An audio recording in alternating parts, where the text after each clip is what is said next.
12 volts, 20 volts. La question m'est souvent posée, vaut mieux prendre la version 12 volts, donc avec l'enclume de cette taille-là, ou la version 20 volts et modifier l'enclume pour passer avec la même taille que celle-ci. Celle-ci, je l'ai modifiée aussi pour pouvoir mettre un porte-embout.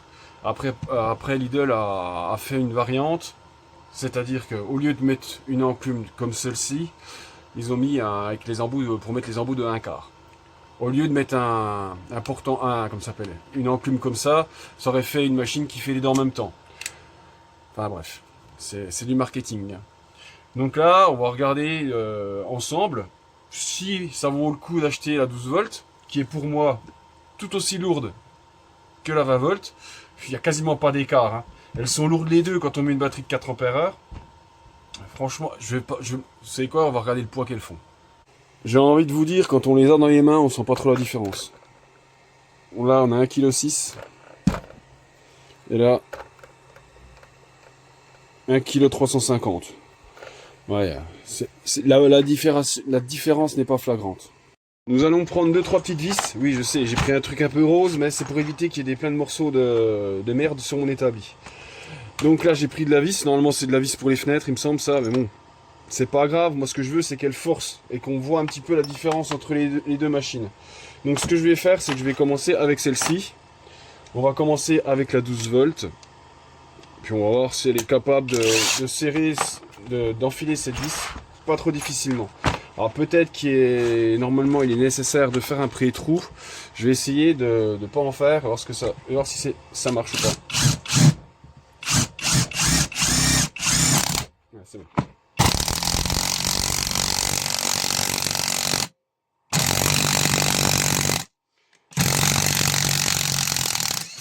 Elle n'y arrive pas, elle cale. En fait, le problème de cette machine, il faut une batterie très puissante pour la faire fonctionner. J'essaierai après, je suis en train de charger une batterie que j'avais fabriquée en 6 ampères. Là, celle-là, je l'ai mis en 4A, en 4 ampères heure aussi, pour être équitable. Parce que si je mets une 8, on va dire que c'est un peu de la triche. Donc, vous voyez, déjà celle-là, elle tourne déjà beaucoup plus vite.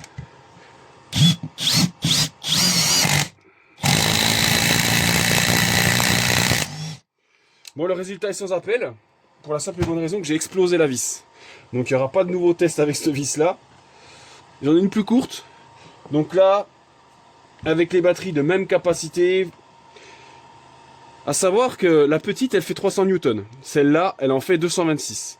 Alors pour toutes les personnes que j'entends dans les commentaires dire une clé à choc c'est plus puissant qu'une visseuse à choc, là vous avez la preuve du contraire. C'est une visseuse à choc à la base celle-là. Et même si je l'avais laissé avec un embout de 1/4, j'aurais pété la vis de la même façon. Parce qu'elle est extrêmement puissante. Alors, ce qu'on peut faire, c'est essayer avec ce type de vis là. Et on va essayer de le faire avec la batterie de 4 ampères encore. Mais bon, on va dire que normalement, je n'ai même pas besoin d'essayer parce que la 20 volts sera la première, hein, de toute façon.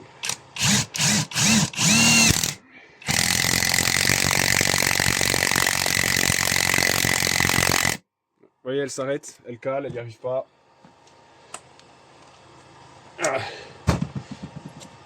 Après, on essaiera avec l'autre batterie. Normalement, elle est un peu plus efficace.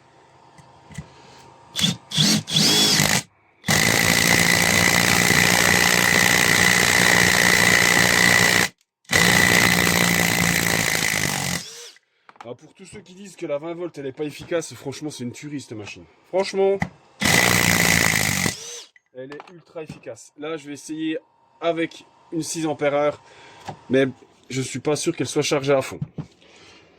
On va essayer quand même.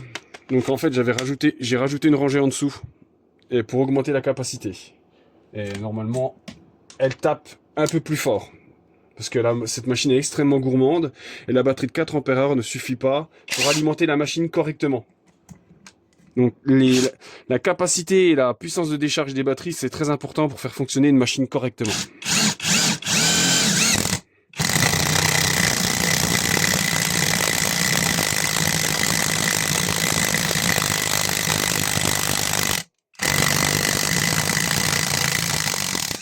Comme vous pouvez constater, elle ne cale pas. Sauf qu'elle a énormément de mal à faire descendre la vis dans le bout de bois. Je pense que si on insiste, on va même finir par la cramer. Donc là, elle n'a pas chauffé parce qu'elle n'a pas eu le temps. Mais si je le fais plusieurs fois, je pense que je vais finir par la cramer. Donc le verdict est sans appel, comme vous avez pu constater. La 20 volts modifiée. Après, il n'y a pas besoin de la modifier si vous mettez un porte-embout, hein, parce que comme vous avez pu remarquer, en la mettant dedans, ça revient au même que si je l'avais laissé d'origine. Mais celle-là, le verdict est sans appel. Elle est beaucoup plus performante. Je vais même pas essayer avec une batterie 8 Ah parce que déjà avec une 4, celle-là se fait laminer la tronche. Allez, tchuss.